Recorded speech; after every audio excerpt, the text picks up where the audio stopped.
fully loaded up and we will get started.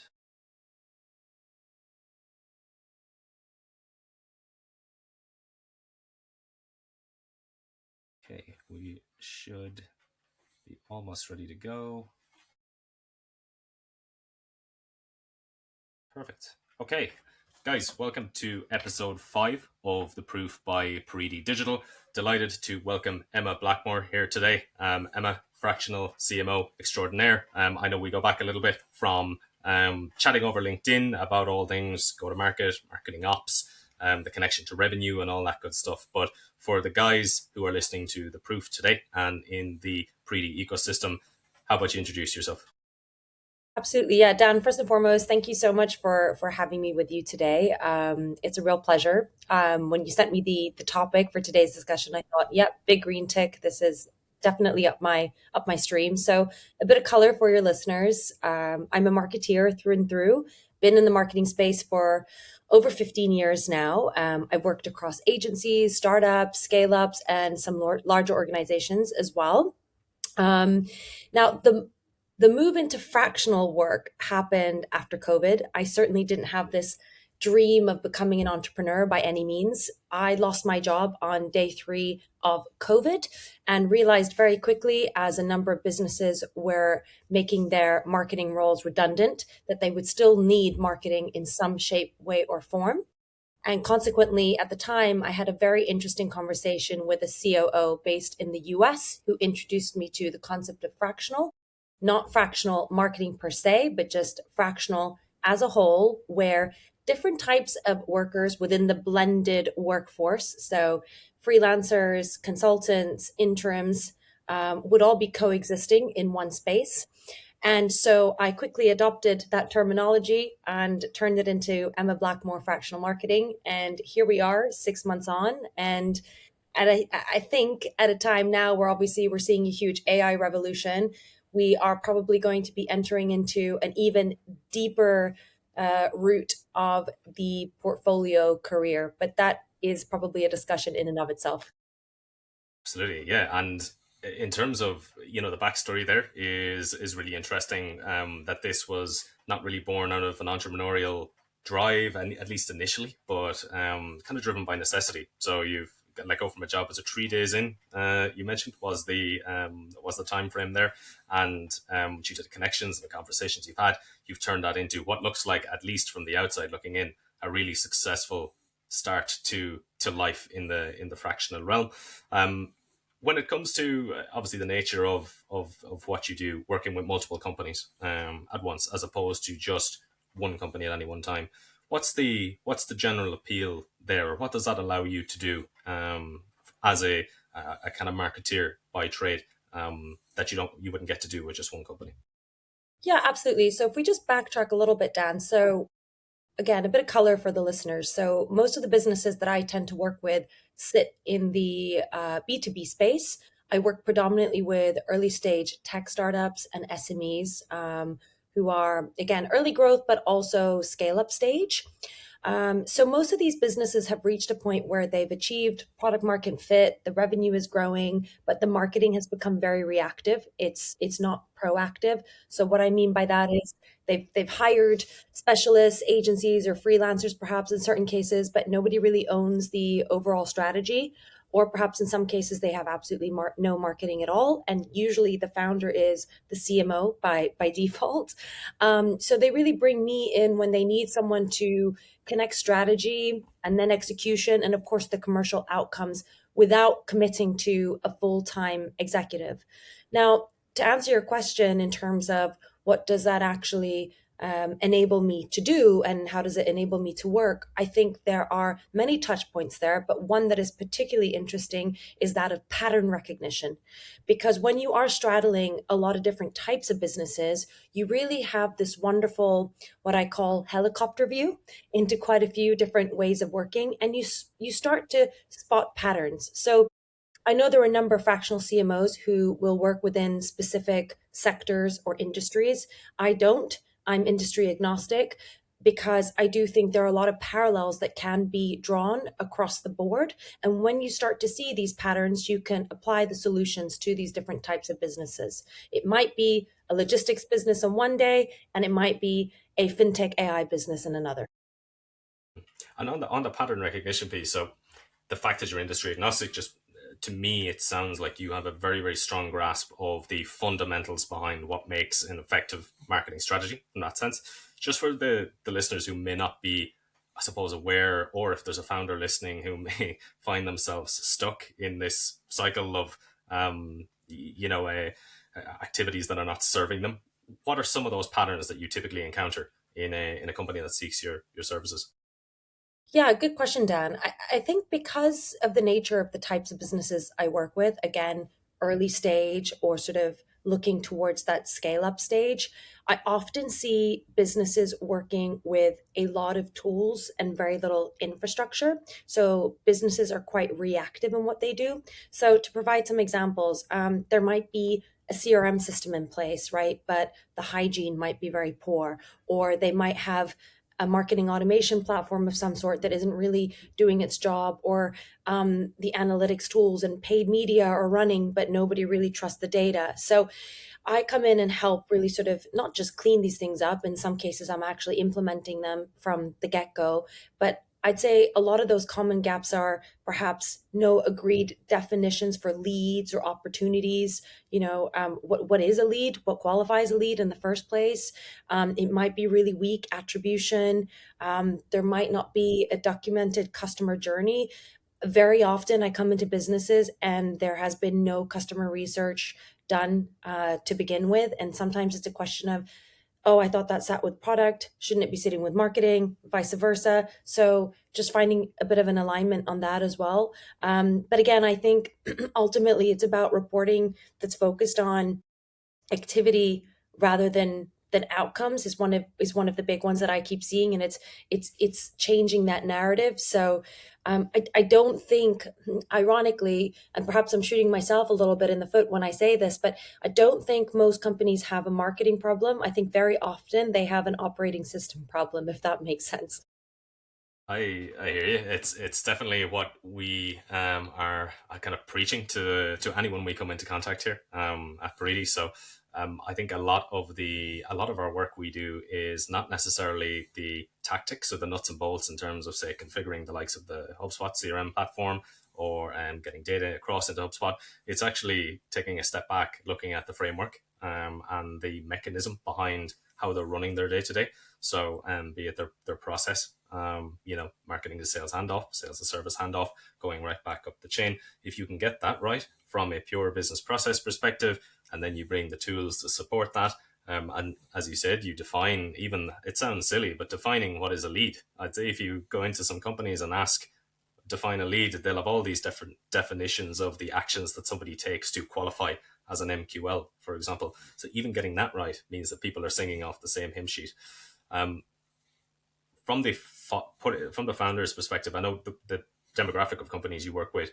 It sounds like there is, obviously, founder wears many hats. There's a lot of putting out fires day to day, and to me, that, I suppose, semi explains why they've gone down the point solution route, if you call it that. They need an email marketing tool, so they'll get an email marketing tool. They need something to post on social media. They'll go down that route, and they go so far down the route that it requires almost a consolidation effort on a project to get them back on the right path, so you can start building the foundation as you mean to go. Is that where you typically start, like a diagnostic with your customers, or I imagine a lot of kind of founders are just looking for, in that quick fix mindset, you to come in and have the magic formula on day one? What does a typical engagement look like for you? Oh yeah, the magic wand, right? I mean, I will go into any business and make it very clear from the get-go that marketeers are not magicians, although we can create a lot of magic with the right toolkit. Um, and ultimately, every business that I work with is a snowflake. So what I mean by that is they are truly unique, and businesses will hire me to work with them in different capacities because I am a fractional. So it might be a longer term retainer agreement where I'm sort of more hands on. I'm truly embedded in the business. I've had clients for as long as 3 years. In some cases, it's advisory support. So much more sort of consultative, working closely with the C-suite or the founding team. And in other cases, it might be a specific project. So they know that there's a problem or task that they want solved, and I'm working specifically on that. So it's a unique set of challenges. But what I will say is that in most cases, I start with the customer journey. So before you're looking at sort of bringing in any technology, any dashboards, any automation of that kind, I want to really understand how a customer discovers the business to begin with. What do they think about the business? How do they evaluate the solutions? How do they buy? How do they stay engaged? And then it's about building backwards, right? So from these answers, what data do we need? What processes actually need to exist in the first place, and who owns each stage, because I think there's a lot of ambiguity around that, and that goes back to my earlier point just around the sort of the customer experience and the customer data. Does it sit with product? Does it sit with marketing? So being really clear on who owns what, and only then do we look at tooling. And I think a big challenge that we have, especially now with AI taking on, a life of its own. I think a lot of companies are starting with software. I like to start with process. So I think the way that I would just round this off, Dan, is by saying technology and good technology should automate an already solid process. It shouldn't be compensating for a bad one. And I think that's what we're seeing with a lot of AI at the moment, right? You have to have a good SOP. The AI is only as good as you enable it to be at the end of the day. I mean, it's an accelerator. I think AI and technology as a whole. If you have a bad process and you strap on the AI engine or a technology engine to that process, you're just going to meet your demise a lot faster than you would have, if you had just manually done that process yourself. Whereas, as you said, your approach, starting with the process, enables you to scale effectively as you go, because at least you can sleep at night knowing that you're doing the right things from a base business perspective, and that you're actually accelerating the beneficial outcomes that you can hope to get. One area I'm really curious about as well, when it comes to data collection, obviously of the customer journey, and then kind of building out that marketing strategy off the back of that. Do you just rely on the data that you're collecting, kind of third-party data, throughout the customer journey? Do you reach out to customers themselves for their feedback during this process? What does the balance look like there in terms of building that journey and picture and sentiment of the customer base towards the companies you work with? Yeah, great question. And this is typically the first thing I'll do with any business that I work with. I will implement what I call a voice of customer program. I myself will want to get in touch with a good selection of customers, different types of customers, who have some that have been part of the business for, 5 years, some for 10 years, different demographics essentially, making sure that you get a good mix, and speaking to all of them, and really getting to the crux of the jobs to be done, if you like, framework. Because ultimately, what I do find with a lot of the businesses that I work with is that the founders or the C-suite typically think they know what the customers are thinking of them, but they find that they don't, or perhaps there are other things that are unearthed in these customer interviews and the processes, which is insightful for everyone. And of course, off the back of these customer interviews, you then have a much sharper understanding of the positioning work, and the positioning work is ultimately what underpins everything else. It's the foundations. I mean, if you're running ads on, let's say, LinkedIn or wherever it might be, Meta, and you haven't nailed truly the voice of the customer, then what is it you're actually popping into your ad content to begin with? Or who is it you're actually serving? Crystal clear on your ICP? Is there perhaps a different way that you might be able to go? So I think that's absolutely key. Mm-hmm. I think as well with the obviously, as we touched on the early stage business, and the founder tends to wear multiple hats. That includes, until they can hire underneath them, being customer facing, as well as kind of manage operations. So I do empathize with those said founders who feel like they know what the customer is thinks of them, and the sentiment they have towards the business. However, I think sometimes the business itself is the founder's baby of sorts, and there's probably an element of hearing what they want to hear, or there's a little bit of inherent bias there in terms of our customer base loves us. Meanwhile, they're talking to the only the high value customers that they have, or the ones that they're spending the most time with. Yeah. Yeah, absolutely. I mean, I think there's a lot of truth to that, especially, in the early stage founder-led tech startups, right? A lot of the time it's a, founder who's created this business, their baby, because they are solving for a problem that they themselves have experienced in some shape, way, or form. But of course, their experience may be very different to a customer's experience. And I think to answer the second part of your question, which I believe was around data quality, I think attribution itself is one of the most misunderstood topics in marketing. I actually think that most people want perfect attribution, but the interesting thing about customers and customer journeys is the fact that they are increasingly nonlinear, right? That's what makes it so exciting, but also increasingly more difficult. If I take LinkedIn, where I myself am very active, someone might see a LinkedIn post, then they might attend a webinar, they might then speak to a peer, they'll read a case study, and then submit a demo request only months later, right? And so I think the mistake actually is trying to credit one specific touch point. Instead, what I try and do is focus on building confidence in the data rather than trying to chase this sort of illusion of perfection, if you like, Dan.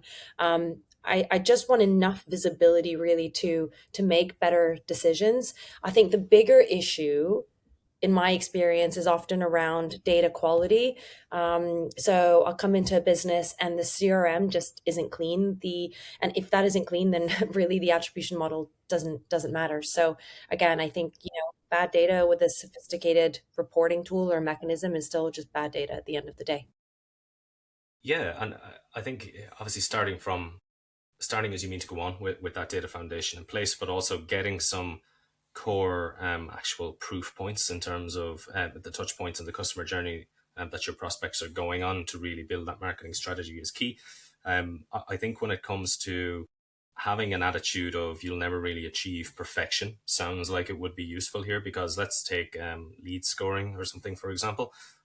You want to ideally base that off what's actually happened. So closed won business, for example, and as you said, that attribution and connection to revenue is so important there. But you're never going to achieve the perfect lead score, because with the nature of the way things are going, there's more tools, there's more avenues, there's more touch points than ever before.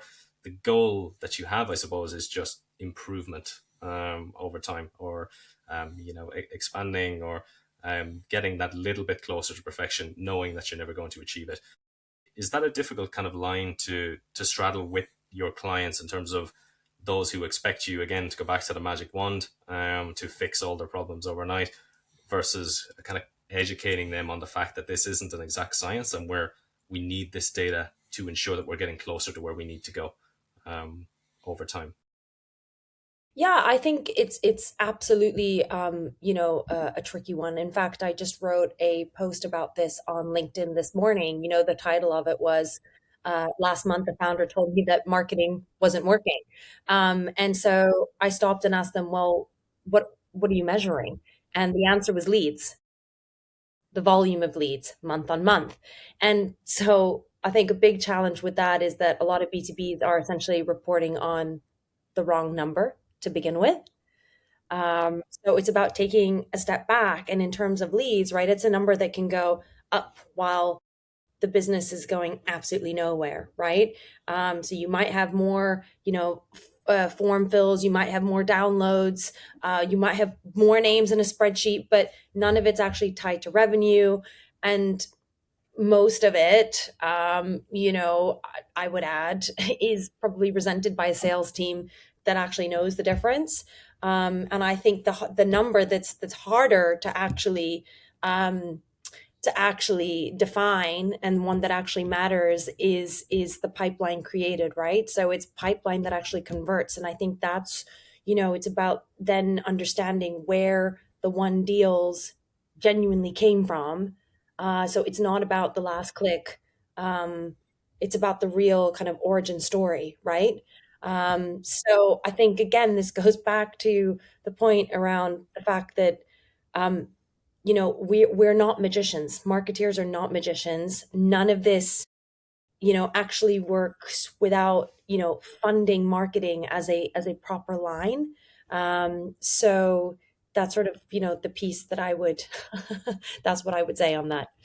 There's so many potential analogies going through my head in terms of that founder who said that marketing isn't working because they're focusing on leads. It's like the equivalent of, I suppose, trying to lose weight and then looking at the number on the scale and wondering why it's not working. Whereas you could be eating twice as many calories as you should be, or you may not be exercising at all, in the lead up to that. So, yeah, Yeah, it's completely. absolutely. Absolutely. I mean, I actually love the weight analogy. It's a great one because, I mean, you have two body types, you can put them side by side. One, they both weigh 70 kilos. Why do they look different? I mean, that's a whole slew of things there. One's consuming more protein, one's not, right? One's doing more strength training, one's only doing cardio. I mean, there are so many things that go into those equations. So yeah, I mean, there's a million analogies, but I think it's so hard, Dan, because when you are hired by, a founder or a CEO, and they are expecting you to come in at a fractional capacity and deliver results quickly, then it's very much about, let me see the numbers, let me see the ROI. And I have learned over my 6 years that it's super important to be crystal clear on what it is that you are looking to deliver collectively from the get go. Being really, really clear on what those KPIs are, and being very cautious to not overpromise. Yeah, yeah, for sure. And I think it goes back to the point, everyone doing things differently. Every business is a snowflake, as you mentioned. The plan needs to be tailored, and to do that, you need to invest the adequate time, resource, and actual funding and backing into this. Because if you're going to get it right, it doesn't happen overnight. I mean, that's Um, another thing, Dan, and I think it's a very important point. You need time and you need proper backing. I think, again, we're living in a world where, like, marketing budgets just seem to be getting um, axed more and more every day, but the threshold or the bar is going up. Deliver more for less, and that's tough. It is tough. mhm. Yeah, yeah, and yeah, you can see why so many people are confused. Like like the person who is the topic of your LinkedIn post. When it comes to, I am conscious of time, Emma, and I want to, I suppose, finish off if we take the subject of that post. If you were to, if somebody was to reach out off the back of this podcast and they were to resonate with what we spoke about, first of all, where would they find you, or where's best to find you? And also, what's the first step you would advise them taking, other than enlist the help of Emma, or if you need your CRM looked at, enlist the help of Periti. Where can they find you? What would you tell them to do first? Yeah, absolutely. So they can find me on LinkedIn. It's Emma Blackmore, fractional marketing, or they can find me at my website, which is www.emma-blackmore.com. In terms of what we would do first, have a conversation. Really, it's as simple as that. I am very careful about who I quote unquote jump into bed with. I think it has to be mutually beneficial. I think it's about understanding, really kind of getting to the crux of what does this business or this individual actually need help with, and trying to diagnose that first. Because in my experience, most of the businesses that I speak to think they know what they need solving for, but actually don't. And it's my role, first and foremost, to unravel that piece first, and then really go from there to see what it is that actually needs doing. Exactly. Conversation first. Uncover the points and build the plan. There's no magic wand. There's no No, sauce to it. So, there's not, and um, very often it's several conversations. It's not just one. Yeah, exactly. As I said, it goes back to the time investment. If you're serious about it, you need to put in the work to right the ship and get success. But Emma, thanks so much for your time today on the proof by Periti Digital.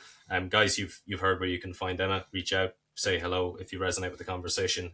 By all means, let Emma know and see if there's any mutual value to be had in a conversation there. But Emma, again, thanks so much for your time. And guys, looking forward to uh, seeing you on the next episode of The Proof by Periti Digital. Thanks, Emma. Have a good one. Thank you.